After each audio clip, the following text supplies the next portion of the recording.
D'abord, aujourd'hui, on utilise l'expression éjaculateur précoce pour dire tout et n'importe quoi. Et puis surtout pour essayer de complexer les gens avec une idée de performance dans le sexe qui devrait absolument durer des heures et des heures et des heures. Sauf que la durée moyenne d'une pénétration avec un pénis, c'est 7 minutes, pas 3 heures, et que la définition médicale parle généralement d'éjaculation précoce quand ça arrive moins d'une minute après le début du rapport. Et puis c'est pas parce que ça t'arrive une fois, ou même plusieurs, que ça te définit en tant que personne. Quand on débute dans la sexualité, quand on a une nouvelle relation ou juste qu'on est très excité, ça peut arriver et c'est pas forcément un drame, hein? Après, si c'est un souci pour toi parce que tu as envie de faire durer le plaisir ou parce que ça te stresse, voilà quelques trucs à avoir en tête. On pense souvent qu'un rapport sexuel, c'est forcément une pénétration avec un pénis et que ça se termine quand la personne avec un pénis éjacule.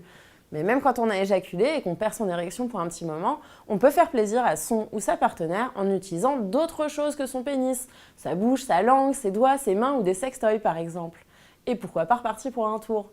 Après avoir éjaculé, si toi t'as encore envie de continuer à faire du sexe ou que t'as pas atteint une jouissance qui te satisfait, tu peux aussi jouir avec d'autres parties de ton corps que ton pénis. Pour faire durer le plaisir, il y a quelques trucs qui peuvent aider. Par exemple, essayez d'éviter au début du rapport les pratiques ou les positions qui nous excitent trop. On a tous un truc qui nous fait décoller direct. Dans ce cas, pourquoi pas le garder pour plus tard? Il existe aussi des préservatifs spéciaux qui permettent de retarder l'éjaculation. Ils ont une forme qui est resserrée au niveau du gland et du coup ça va aider sur ce plan-là. Tu peux également utiliser un gel légèrement anesthésiant ou un gel effet frisson. En fait, ça va diminuer tes sensations les plus fortes, reculer le moment de l'orgasme qui provoque souvent l'éjaculation. Autre option, se masturber un peu avant de rencontrer son ou sa partenaire. Ouais, tu la connais toi cette petite technique, hein.